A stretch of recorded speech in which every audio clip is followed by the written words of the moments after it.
on a un mois de janvier qui va vraiment faire mal au porte-monnaie. Franchement, il y a de belles pépites à venir.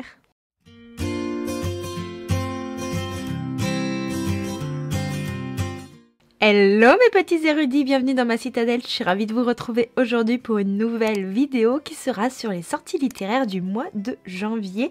Et nous avons encore un mois avec de merveilleuses pépites que j'ai hâte de vous présenter. Donc installez-vous confortablement, prenez-vous une petite boisson, un petit truc pour vous mettre à l'aise et je vais vous présenter les livres qui m'intéressent pour ce mois de janvier. Chez les éditions BMR sortira le 3 janvier le prochain roman de Liv Stone que vous connaissez sûrement pour la saga Witch and God qui a fait beaucoup de bruit l'année dernière. Et là, nous sommes dans une toute autre histoire avec King of Scots, le premier tome.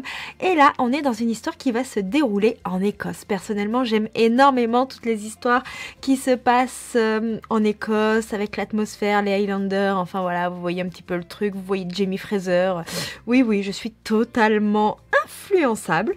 Et donc, l'Écosse est actuellement gouvernée par la monarchie et on va y suivre le roi Aidan Stuart Ier qui est vraiment à un tournant important de son règne. Celui-ci a un petit peu du mal à se faire à ses responsabilités et surtout il sait qu'il doit avoir un héritier absolument et pour cela il faut qu'il trouve la personne qui l'accompagnera dans sa vie. Sauf que ça l'enchante pas et pour éviter de penser à toutes ces responsabilités qui lui pèsent, il va se concentrer sur des distractions. C'est là qu'il va faire la connaissance de Ellie, une jeune femme qui est pâtissière et qui va rejoindre la brigade culinaire du palais. Cette jeune femme a un passé commun avec le roi Aidan puisque apparemment il s'est occupé d'elle quand elle était un peu plus jeune sur l'île de Skye. Elle se souvient d'ailleurs d'un adolescent cruel tandis que lui essaie de la séduire. Jusqu'au moment où l'un cédera aux avances de l'autre. Voilà un petit peu pour ce roman. Je ne sais pas du tout à quelle période il se situe. Il y a un petit côté historique et un petit côté moderne. Je suis très curieuse de savoir ce que ça peut donner. Mais en tout cas, ça me fait très envie puisque déjà j'adore tout ce qui est romance en Écosse. Si vous me suivez depuis un petit moment, vous savez sûrement que j'ai eu un coup de cœur pour les 2 premiers tomes de la saga du Pont des Tempêtes de Daniel L. Jensen. Et donc que je suis très curieuse de découvrir son prochain roman qui sort aux éditions Big Bang, Dark Shores. Je sais pas du tout si ça se dit Dark Shores ou Dark Shores ou Dark Shore. Enfin bref. Mon accent anglais est misérable et je pense que depuis le temps, vous le savez. Donc, je vous avoue que cette histoire m'intrigue très fortement. Il me semble qu'il y a de très fortes vibes mythologiques au sein de celle-ci. Le monde a été divisé par les dieux. D'après ce que j'ai compris, l'Est ne doit jamais rencontrer l'Ouest de la planète. Et on va y suivre une jeune femme qui est une marin et son peuple et gardien de la mer. Mais un jour, elle va devoir briser une loi pour pouvoir sauver sa meilleure amie. Et cette loi va faire qu'il y aura des conséquences assez dramatiques qui vont survenir. Notre héroïne va sûrement se faire capturer et c'est là qui, je pense, elle va faire connaissance avec Marcus, qui est le commandant d'une célèbre légion qui a permis à l'Empire de conquérir tous les territoires de l'Est. Mais même si il fait partie de cet empire, il ne connaît pas les mystérieux secrets qui concernent certains de ces territoires en question. Et lui et notre héroïne vont devoir partir à la conquête d'un mystérieux continent. Ils vont devoir s'unir pour pouvoir protéger les gens qu'ils aiment et surtout, ils doivent être prêts à se sacrifier. Alors mon résumé est totalement merdique, je vous l'accorde. J'ai eu du mal à donner un sens au résumé que j'ai lu, mais je sens que ça peut être une très chouette histoire. On est encore, comme pour le Pont des Tempêtes, dans le côté un petit peu maritime et je vous avoue que ça avait été tellement bien traité dans le Pont des Tempêtes que j'ai très hâte de découvrir Dark Shores. genre et je pense que ça pourrait être très très sympathique comme lecture. Toutefois, comme là c'est pas publié chez Brajlon mais chez Big Bang et que j'ai eu pas mal de déceptions concernant toute la collection Big Bang l'année dernière, je vais attendre quelques retours et suite à ces retours je me le procurerai sûrement. Le 10 janvier sortira une dark romance Borderline, le premier tome de Joyce Keaton. Je vous avoue que cette couverture que vous voyez à côté de moi m'intrigue fortement avec ce petit côté violet, ce petit masque. Il y a un petit côté un peu film d'horreur, je sais pas pourquoi, mais il y a un petit côté qui me fait penser à quelque chose d'horrifique et je vous avoue que j'aime beaucoup ce qui est sombre actuellement, ça me tient pas mal en haleine. Cette histoire se déroule dans un campus universitaire où on va y suivre une jeune femme qui est en plein dans ses études de médecine et qui fait tout pour pouvoir réussir ses rêves, mais malgré tout, cette jeune femme a un lourd passé et celui-ci qui est sur le point de s'estomper, elle est prête à avancer, à voir la lumière, et ben son passé ne va peut-être pas s'éliminer comme elle le voudrait, il va peut-être continuer à s'obscurcir parce qu'il y a la présence de Ezra Milton qui est une rencontre assez sombre et qui est une personne particulière. Alors il y a une phrase dans le résumé officiel qui m'a percutée et je pense que pour vous parler de ce récit, je ne peux pas faire mieux que de vous la citer tout simplement. Donc la phrase en question c'est « En quelques secondes, il m'a élu comme prochaine victime de sa perversion. J'ai discerné le prédateur tapis derrière l'homme, mais lui a-t-il remarqué le loup déguisé derrière l'agneau ?» Voilà, je peux pas vous en dire plus. C'est très très mystérieux. Je vais toutefois vous citer les thèmes qui sont mis dans cette histoire parce que je pense que ça peut nous aiguiller un petit peu sur le côté dark. Donc on nous dit prédateur sexuel, nouvelle vie, études de médecine, sexe, double jeu, gangbang, manipulation, voyeurisme, érotisme, trahison, viol. Donc voilà, vous voyez, c'est quand même une dark romance avec énormément de trigger warning. Elle n'est absolument pas à mettre dans les mains de tout public. Il faut vraiment savoir dans quoi on se lance. Mais personnellement, j'aime beaucoup ces livres qui peuvent me mettre très mal à l'aise et qui vont complètement à contre-courant de mes valeurs par moment. Généralement je suis hypnotisée par ce genre de livre, je sais pas pourquoi. Donc oui, c'est peut-être une dark romance que je me mettrai sous le coude sûrement. Le 10 janvier sortira le tome 2 de La maison au cœur exalté de Olivia Wildenstein qui sortira chez Corrigan. Je vous ai déjà parlé du tome 1 sur la chaîne, même si vous n'avez pas encore eu mon update lecture. Vous avez eu mon avis toutefois sur Instagram, n'hésitez pas à aller me suivre là-bas si ce n'est pas déjà le cas. Et même si le tome 1 n'a pas été une très bonne lecture, je vais recevoir le tome 2 en service de presse et j'ai un petit peu espoir que ça s'améliore par la suite. J'ai discuté avec Nina de la chaîne Nina Quill qui avait eu un avis très mitigé sur le premier tome mais qui m'a dit que le tome 2 s'améliorait et que le caractère de notre héroïne s'arrangeait un peu. Donc je suis curieuse de connaître la suite, sachant que je pense que l'univers a quand même quelque chose de très original, de très prometteur. Donc voilà, j'ai un petit peu espoir que la saga se bonifie, je vous dirai ça. Il y a également une petite lecture commune qui est prévue autour de ce titre à sa sortie, donc n'hésitez pas. Le 10 janvier sortira Earth Racing de Celia Blomgren, je sais pas trop comment se prononce le nom, chez Nisha, etc. Et moi je l'ai déjà en ma possession, j'ai eu mes services de presse de chez Nisha très en avance par rapport à d'habitude et je suis très très contente. C'est une histoire qui me tente énormément, j'ai en plus eu le petit fan art avec la dédicace de l'autrice, encore merci aux éditions Nisha, en plus j'ai un petit mot de l'attaché presse, c'est vraiment adorable. Donc ici, dans cette histoire qui sortira le 10 janvier, nous sommes dans le monde automobile. Je pense que vous vous en rendez compte au vu de la couverture. On va y suivre une jeune femme qui a fait ses études justement d'ingénierie automobile. Elle vient d'être diplômée et elle va intégrer une société qui s'appelle Grace, une marque de voitures de sport axée sur l'écologie.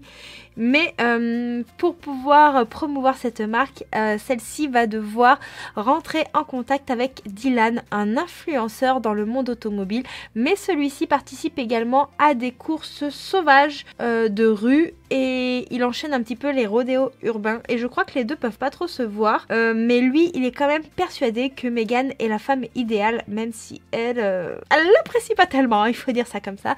Donc voilà, j'ai très hâte de découvrir ce premier tome.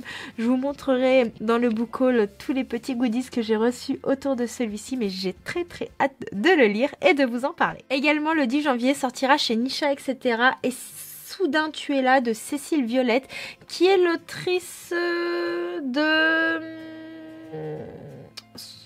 Sous les étoiles ou quelque chose comme ça. Une étoile ou encore une étoile, je me souviens plus du titre exact, je vous en avais parlé l'année dernière, c'était une romance sur la danse classique et le rap, qui mêlait ces deux genres assez différents et j'avais beaucoup aimé et donc quand j'ai vu qu'elle sortait un nouveau roman chez Nisha etc, je me suis dit ah ça m'intéresse, j'ai très envie de voir l'évolution de la plume et là on est dans un amour interdit, on nous dit que Hazel Harris n'a qu'un seul rêve, découvrir Paris. Lorsque son couple avec Zach, qui est son amour de jeunesse, bat de l'aile, elle se dit que c'est l'occasion de partir et elle va donc aller à San Francisco, là-bas où elle va étudier le français et elle va y retrouver sa meilleure amie qui est sommelière dans un restaurant tenu par un certain Cassius Murphy, le demi-frère de Zach. Zach et Cassius, eux, depuis qu'ils sont enfants, ils se détestent, ils se livrent la guerre, ils peuvent pas se supporter et je crois que Hazel va avoir des sentiments pour le frère de celui-ci, que ça va créer encore un autre lot de problèmes et qu'il y a la dualité entre ces deux personnages qui va un petit peu créer des péripéties. Bref, je peux pas vous en dire plus. Je sais que c'est une histoire où il y a quelques trigger warnings. Je vais regarder lesquels. Alors, dans les trigger warnings, ils disent troubles du comportement alimentaire, stress post-traumatique, troubles psychiques. Voilà. Et après, il y a les petits numéros qui sont en lien avec ces trigger warnings indiqués dans le roman. Voilà, comme ça, vous savez à peu près dans quoi vous vous lancez. Le tome suivant, j'ai tellement hâte de le lire parce que j'ai passé un très bon moment avec le tome 1 que j'ai lu en lecture commune sur Discord avec certaines d'entre vous. Il s'agit du coup de la suite de Broken Bond, donc Savage Bond, les liens du destin de G. Bree, où on est dans un harem inversé. On suit une héroïne qui a des liens et ces liens vont la capturer dans le tome 1 parce qu'elle s'est enfuie et ils comprennent pas pourquoi elle a brisé l'accord avec les liens. Et il y a tout plein de péripéties qui vont voguer autour de cela. Je vous en parlerai plus en détail dans un update lecture. Mais j'ai vraiment passé un très bon moment avec le premier tome. C'est une lecture que je ne conseillerais pas à tout le monde parce qu'au vu de la thématique, de la particularité, ça ne pourra pas convenir à tout le monde. Mais personnellement, j'ai beaucoup aimé et donc forcément, j'ai très hâte de découvrir la suite et de voir tout ce qui touche notre héroïne parce que je sens que ça va devenir vraiment passionnant. Le 11 janvier sortira The Alpha Territories, le tome 1 Taken by Fate, donc enlevé par le destin de Shannon Meyer, qui sortira chez la nouvelle maison d'édition Roncière, que vous avez sûrement vu déjà passer sur les réseaux sociaux. Ici, on est dans une histoire qui va parler de vampires, de loups-garous, et on va y suivre une humaine qui a un secret. Celle-ci s'est livrée à des esclavagistes pour rejoindre le territoire des loups-garous et sauver son meilleur ami. Sauf que ça va pas se passer comme elle le voudrait sur place et qu'elle va être vendue à un vampire. Là-bas, elle va s'apercevoir que elle va devoir prendre part au jeu de la moisson, des jeux qui sont dangereux et où l'ajout de séduction pourrait être très mortel. Sur place, elle va tisser des liens avec Dominique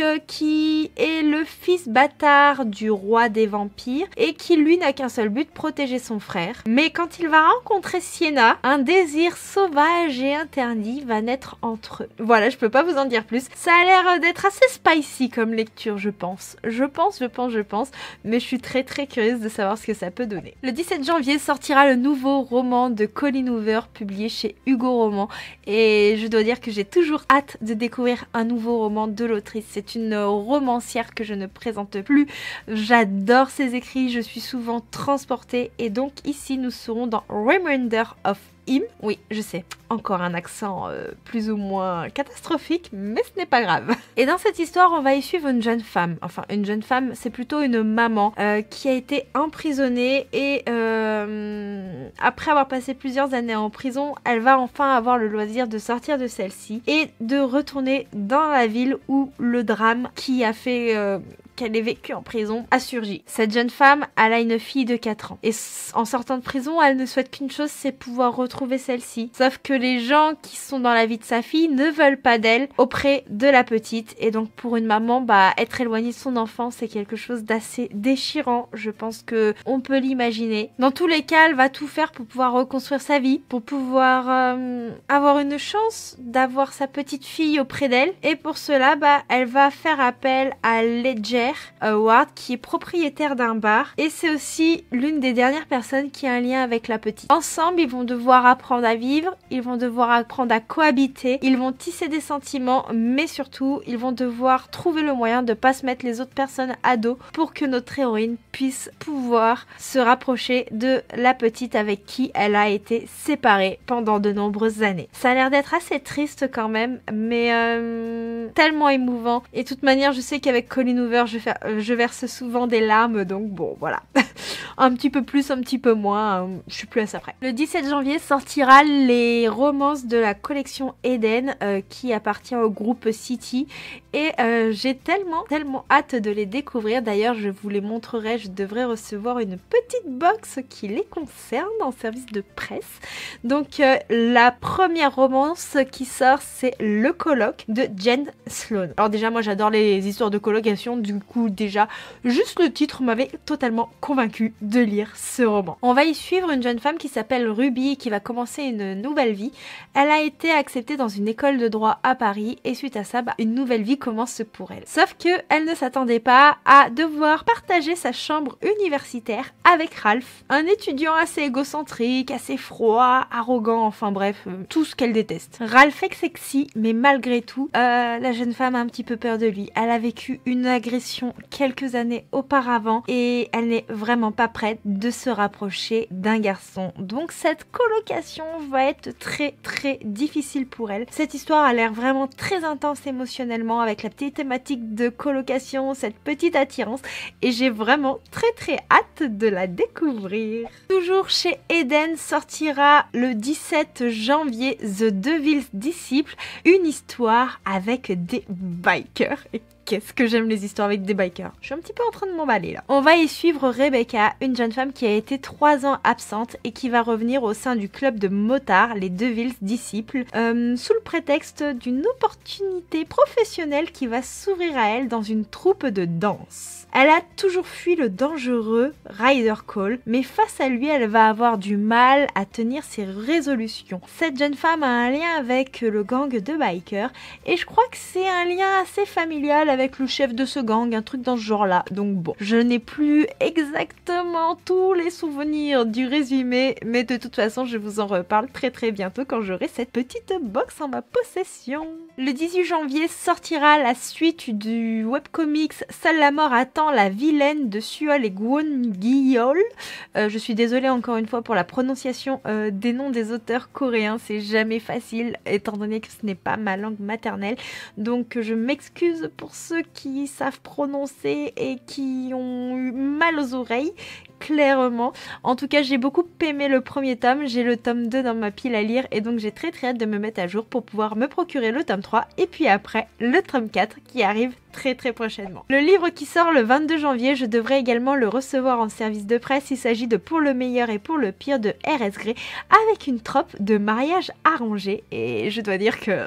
j'adore ça. On va y suivre une héroïne qui, pour sauver sa famille qui est dans une misère sans nom, va devoir épouser Walt Jennings, un homme qui est connu pour être un connard arrogant, prétentieux et surtout millionnaire. Ce mariage aurait pu être une bonne idée, sauf que se marier à un homme qu'on ne connaît pas n'est pas évident, mais je suppose que l'attirance sera plus forte que tout malgré tout. Dernier livre de cette sélection, et c'est pareil, je vais le recevoir en service de presse. Il s'agit du dernier Anita Riggins publié chez Addictive, Beautiful Signer. Donc on est dans une romance très sombre, je crois qu'elle est catégorisée comme une dark si je dis pas de bêtises. On va y suivre Eden, une jeune femme qui a 18 ans. Je vais vous lire le résumé plutôt, ce sera plus simple puisque je pense que je vais mal vous le retranscrire. Une plongée au cœur des ténèbres aux côtés d'un homme à l'âme tachée de sang. À 18 ans, Eden n'a pas peur des monstres, elle aime Alan, le plus dangereux d'entre eux. À 20 ans, tout a changé, elle fuit désormais Alan et ce qu'il représente, le danger, les douleurs du passé, la passion détruite. Mais tapis dans l'ombre, son ancien amant rôde toujours et il ne lui laisse pas le choix. Elle va devoir replonger dans sa Colombie natale, dans l'univers sombre des trafics d'armes, dans les yeux si perturbants du monstre qu'elle a aimé. Forcée de cohabiter avec Eden va découvrir les mystères qui l'entourent sont plus inquiétants que jamais. Et si plutôt que de fuir les ténèbres, elle décidait cette fois de danser avec elle. Voilà, ça a l'air très mystérieux, très sombre et j'ai très hâte de le découvrir. Voilà, c'était ma petite sélection pour les sorties littéraires du mois de janvier. Je vous rassure, il y en a bien plus que ça, mais moi je vous parle vraiment des livres que vous êtes susceptibles de voir atterrir dans ma bibliothèque. Et pour le coup, je reçois plus de la moitié de cette présentation en service de presse, donc je suis vraiment très contente. Et je remercie toutes les maisons d'édition qui vont me les faire parvenir. Donc voilà, vous avez une petite sélection de ce qui s'ajoute à ma pile à lire et j'ai tellement hâte de lire ces livres et de vous en parler. N'hésitez pas à me dire s'il y a un des livres de cette sélection qui vous fait envie, si il y a d'autres livres qui ne sont pas dans cette sélection qui vous font envie également pour le mois de janvier. Si vous êtes arrivé jusque là, n'hésitez pas à me mettre des petits emojis billets parce que c'est encore un mois qui va faire très mal, qu'on soit d'accord. Et je vous retrouve très prochainement pour une prochaine vidéo. Je vous fais plein de bisous et on se dit à bientôt. Ciao